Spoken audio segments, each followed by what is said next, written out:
I'm Lisa, a working mom living with my husband Noah and our adorable daughter Madison.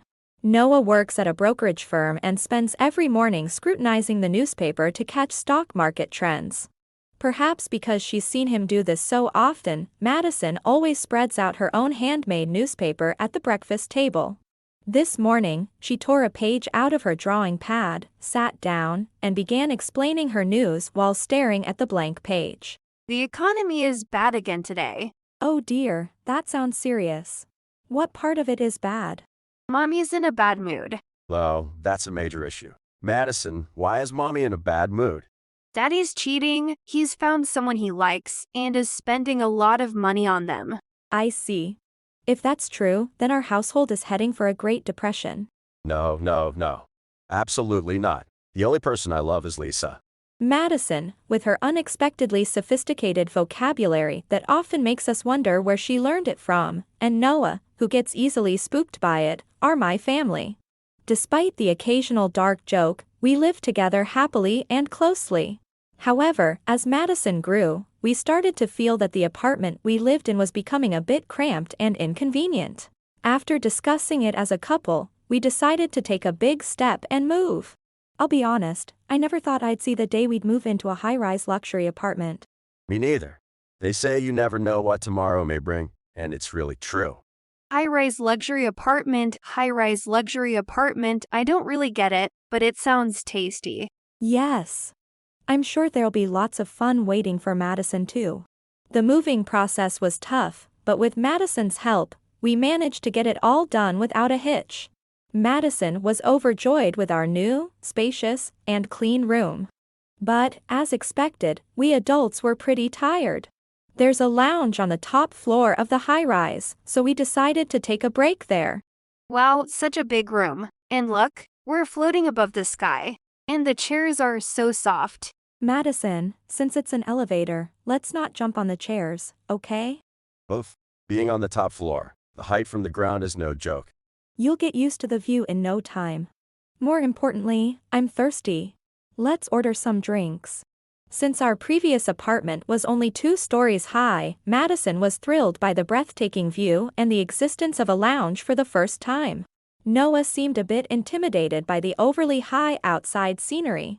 Still, after quenching our thirst with some delicious drinks, everyone seemed to relax, and our expressions softened. As we were relaxing. Oh, I don't recognize you. Are you new here? I did see a moving truck this morning. Nice to meet you, I'm Lisa. We moved in today. I'm Noah, her husband. Pleasure to meet you. I'm Madison, nice to meet you. I'm Opal, living on the 25th floor. It's a pleasure. I reside on the 24th floor. My name's Pippa. Please feel free to reach out. Now that we're all residents of the same building, let's get along well.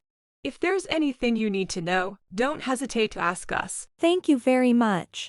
The ones who approached us with their refined manner of speaking were the housewives Opal and Pippa. They seemed well-mannered yet approachable, which made me feel at ease and hopeful about getting along with them. However, as the conversation progressed. By the way, Lisa dear, which floor is your apartment on? Oh, we're living on the 3rd floor. PFFD. Oh my, did you hear that, Opal? They're on the 3rd floor. Oh dear, Pippa, laughing like that might make me laugh too. Did I say something funny? Well, it's your first time here, so you wouldn't know. Let me, in my kindness, enlighten you. This lounge is exclusively for the residents of the higher floors, the high-rise floors, do you understand? Exactly. Could you allow our floor residents refrain from using it? It muddies the air of exclusivity. What? There's no such rule. It's an unspoken rule. How could you not know? This is exactly why it's troublesome. Please don't lump us together with you, the lower floor residents. Not to be rude, but we are the elite who live on the higher floors. Thinking you're part of the elite just by living in a high-rise is a huge misconception. Those on the lower floors pretending to be elite are nothing compared to us. Indeed, the lounge is for us, the genuine elite. It's too much for the likes of lower-level people. There's no need to speak like that. Ugh. It's tiresome. Recently there's an increase in people who can't read the atmosphere. How many times we've had to weed them out? Weed out? What are you talking about? Only you can protect yourself, as they say, right? To enjoy a comfortable high-rise life, we must enforce it ourselves. Exactly, the security of the tower is protected by us, the Tower Mansion Security Force. TMPF. This red scarf around my neck is the proof. TMPF, at your service today. You even have a pose. I can almost hear the sound effects in the background. Are these people fans of some kind of warrior show? Huff. Too splendid for words, it seems. If you're envious, try living on a higher floor yourselves. No, that's not something to be upset about. Are those tears I hear? Well, it's not like you could afford the rent on a higher floor anyway. Oh ho ho, how delightful. Ignoring our taken-aback reactions, Opal and Pippa burst into loud laughter. After a moment of silence, Noah finally spoke up. No, we have no intention of renting a higher floor. Oh, such bluster is quite unseemly. We're living on a lower floor by choice. Daddy's scared of high places. He even trembles when he climbs up a slide. My. Making even your child worry about you. How shameful for an adult. It seems residents of lower floors are in a perpetual state of low flight, aren't they? It's not a matter of rent. We don't pay rent regardless of which floor we live on. What do you mean? Please refrain from making such elusive statements. Noah owns this tower. Ha! Such a transparent lie. It's becoming pitiable at this point. It's true. Daddy said he owns this place before we moved. Indoctrinating your child with lies. An unforgivable act. As TMPF, we cannot overlook this, can we? If you choose not to believe, that's fine. We're not free to entertain this. You seem busy with your TMPF activities, anyway. Those activities might only last a few more weeks, though. What do you mean? We will protect the security of this tower forever. What could you possibly be so busy with? Stop being jealous. Opal, Pippa, you will be evicted from this tower. A formal notice will be issued soon. What are you talking about? The thoughts of those below us are beyond the comprehension of the elite. In fact, Noah had struck it big with stocks and purchased this tower, officially becoming its owner. However, being acrophobic, he decided to live on the third floor, within his comfort zone. There was neither the desire nor the necessity to share this fact with Opal and Pippa. Noah was furious, though, and decided to put a plan into action. A few days later, a knock came at the door. Hello, who might it? Oh, Opal and Pippa? And who are these two gentlemen? How can you be so calm? We've received a notice of eviction from our home. This is your doing, isn't it? What have you told the owner? That's correct. As I've mentioned before, I am the owner. So, both of you received the notice. Enough with the jokes. You should be the ones leaving. Let's all calm down, Opal, Pippa. Yelling isn't going to solve anything. You must be the husbands of Opal and Pippa, right? Yes, I'm Titus, Opal's husband. And I'm Zane, Pippa's husband. Pleased to meet you. We were quite shocked to see the notice. We don't have any idea why we'd be evicted. Could you explain so we can understand? No explanation needed. They simply disliked us. After a mere encounter in the lounge, they started complaining about everything and orchestrated our eviction, those so-called owners. Exactly, we were just caught up in their tyranny. That's not true. When I said we live on the third floor, these ladies started being mean. They were the ones making complaints, so why are they lying now? Or is this also a play? You ladies are fans of the warrior shows, right? What? So living on the third floor is bad? I don't see why you'd say that. And what's this about a play? Fans of a warrior show? No, that's not it. The child is fantasizing. We never spoke ill of the lower floors. Right? We didn't do any of those TMPF poses or anything. You've pretty much admitted to it yourselves. Madison's telling the truth. They acted as if the lounge and other amenities were only for the higher floors, claiming to protect the tower's security by themselves. They did poses like this, really cool ones. So that's what they were doing. No wonder there were warrior shows in the rental history. I saw it. Practicing poses in front of the mirror after a bath, not even dressed. You knew about that. Oh no, to think you saw that. More elaborate than I imagined. This is turning into a confessions reveal. Aside from playing heroes, there are no exclusive rules for higher floors in this mansion. Everyone, regardless of their floor, has the right to use all services. I'm truly sorry, it seems we were mistaken about my wife. Me too. I had no idea she was so prone to fantasies. We just wanted to protect the mansion's security. People who can afford a luxurious life don't deserve to live in this mansion. Despite Opal and Pippa's refusal to acknowledge their mistakes, Titus and Zane saw things differently. What should we do? They're still lost in their superhero world, it seems. Maybe they're starting to lose the distinction between reality and fantasy. Should we take them to a hospital? What? It's gotten that serious. This is troubling. If people at work found out, it'd be super awkward for me. Give it up, man. Didn't you vow at your wedding? For better, for worse, in sickness and in health. This is that time, damn it. The foundation for being psychiatric patients is being solidly laid here. Normally, people don't form squads over Tower Mansion disparities. They might gossip a bit, but that's it. They were more embodying their roles than just imitating. You've been treating us as if we're some sort of oddities this entire time. How rude. Exactly. Just because we acted out a bit of a hero show. We don't want to hear it from people who become magical girls in the dark of night. How do you know about that? Impossible. We were completely stealthy. I knew it was to Pierce.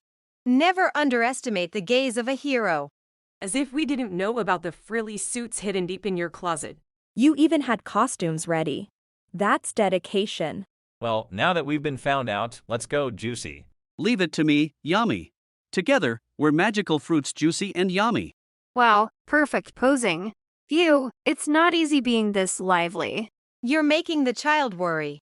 You're disqualified from giving children dreams. What did you say? Coming from squad heroes who are bothering others. Yeah. Instead of being appreciated, you're about to be kicked out right this moment. Let's get back to the main point. There were numerous complaints about them even before we moved in. There's no way heroes like us would receive complaints. Not allowing lower floor residents to use the staircase, blocking their access to parcel lockers, and so on. There's a whole list. You were doing things like that. More villain than hero. The lower floors are full of vacancies because of what Opal and Pippa have done. They drove everyone away, right? Please don't say such dreadful things. We were merely following our own sense of justice. So our senses of justice don't align then. I see. Then it seems we can no longer continue this journey of life together. When Titus and Zane declared they were considering divorce, the complexion of Opal and Pippa changed. What? What are you suddenly saying? You can't possibly mean dissolving the partnership, do you? Well, it can't be helped, right? It's a standard plot development to part ways with someone you thought was in a lie. It's a necessary element for adding spice to the story, isn't it? Life isn't a fictional tale. Aren't you the ones who can't distinguish reality from fantasy? That's not true. We're choosing divorce because we understand reality. We need to teach villains who pretend to be heroes that actions have consequences. You're joking, right? And this eviction notice, it's just a piece of paper. Even if it's just a piece of paper, it's the owner's decision, so eviction is inevitable. Please leave within a week. No. Living in this tower mansion is my pride. I can't just go back to being a nobody. Returning to my parents' house after all this. What would my parents say? Even heroes have weaknesses. Please understand. If you had acted appropriately, or just normally from the start, none of this would have happened. Heroes don't become heroes because they want to. They are called heroes by others and then live up to it.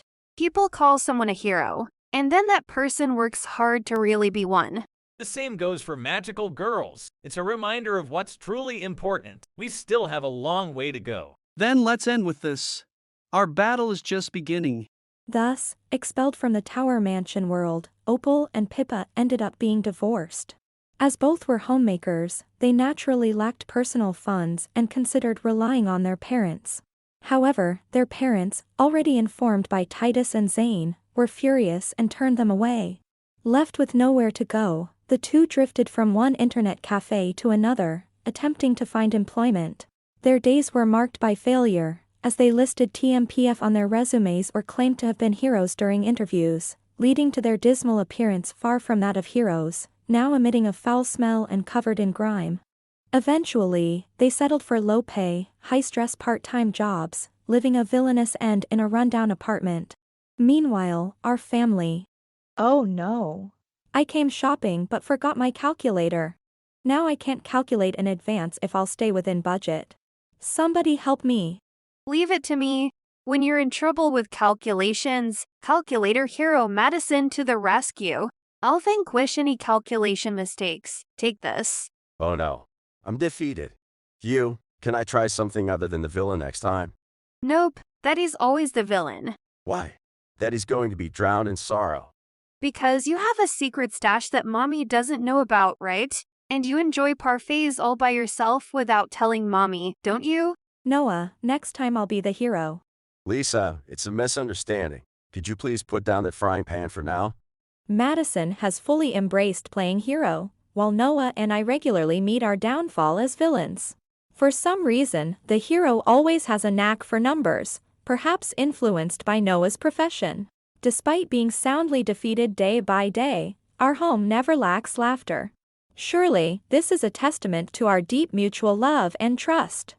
Moving forward, we aim to continue living happily, safeguarding our child's smile as heroes in our own right. If you enjoyed this video, we'd be thrilled if you subscribed to our channel. Subscribing means you'll receive notifications for new videos, keeping you in the loop with all our latest content. Your support is vital to our growth. Let's enjoy and grow together.